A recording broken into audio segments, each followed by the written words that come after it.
রমজান মাসে রোজা রাখা ফরজ। কাদের জন্য? বাচ্চাদের জন্য, বৃদ্ধদের জন্য, রোগীদের জন্য, না ম্যাটদের জন্য, না পাগলদের জন্য?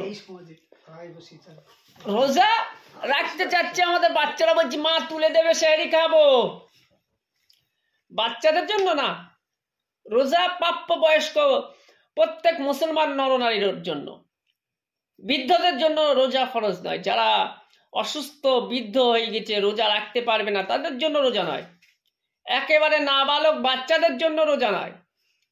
প্রাপ্য বয়স্ক মুসলমানের জন্য রোজা রাখা ফরজ। সুস্থ মুসলমানের ওপর রোজা রাখা ফরজ, পাগলদের জন্য নয়। জ্ঞান সম্পূর্ণ মুসলমানের ওপর রোজা রাখা ফরজ। কিন্তু আমরা এইটাকে অপব্যবহার করে নিচ্ছি যে আমার হালকা সফরকারীদের জন্য বলা হচ্ছে, সফরকারীর জন্য রোজা রাখা ফরজ নয়। আমরা জানি সফরকারী যাচ্ছে সফরে, রোজা রাখা ফরজ নয়, ঠিক আছে। সফর ঘুরে আসার পর কিন্তু রোজা কাজা আদায় করতেই হবে।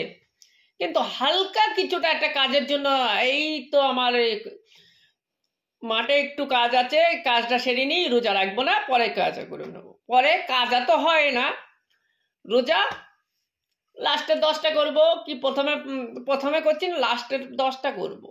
10টা যখন চলে আসলো থাক আর 5টা করবো, লাস্টে একটা করবো। 29টির দিনও হয়নি, বলছি 30-এর দিন করবো। 30-এর দিন রোজা করবো। 30-এর দিন গিয়ে দেখা যাচ্ছে 29টায় চাঁদ উঠে গেছে, রোজা আর রাখাই হলো না।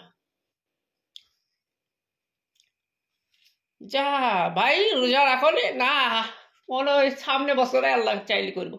ভাইদেরকে একটা কথা বলতে যাচ্ছি, রমজান মাস এত পরিপূর্ণ ফজিলতপূর্ণ মাস, যে মাসে নফল ইবাদত করলে আল্লাহ ফরজ ইবাদতে সওয়াব দেয়। যে মাসে একটা ফরজ ইবাদত করলে ৭০টা ফরজ ইবাদতে সওয়াব দেয়। যে মাসে তওবা করলে আল্লাহ তো কবুল করবেনই। যে মাসে রোজা রাখে আল্লাহ খালিস নিয়তে আল্লাহকে রাজি খুশি করার জন্য যদি রোজা রাখা যায়, তো আল্লাহ এমন ভাবে তাকে নিষ্পাপ বানিয়ে দেয় যেন মাতৃগর্ভে থেকে আজকেই ভূমিষ্ঠ হয়েছে, পুরো নিষ্পাপ বানিয়ে দেয়। আর এই তো পরিপূর্ণ মাসটাকে আমি অবহেলায় কাটিয়ে দিচ্ছি। এত পরিপূর্ণ, মানে এই মাসে তো শয়তানকে আটক করা হয়, তবু মানে সেই যে 11 মাস শয়তানে ধোঁকা দিয়েছে, সেই শয়তানের ধোঁকার ওপরেই পড়ে আছি।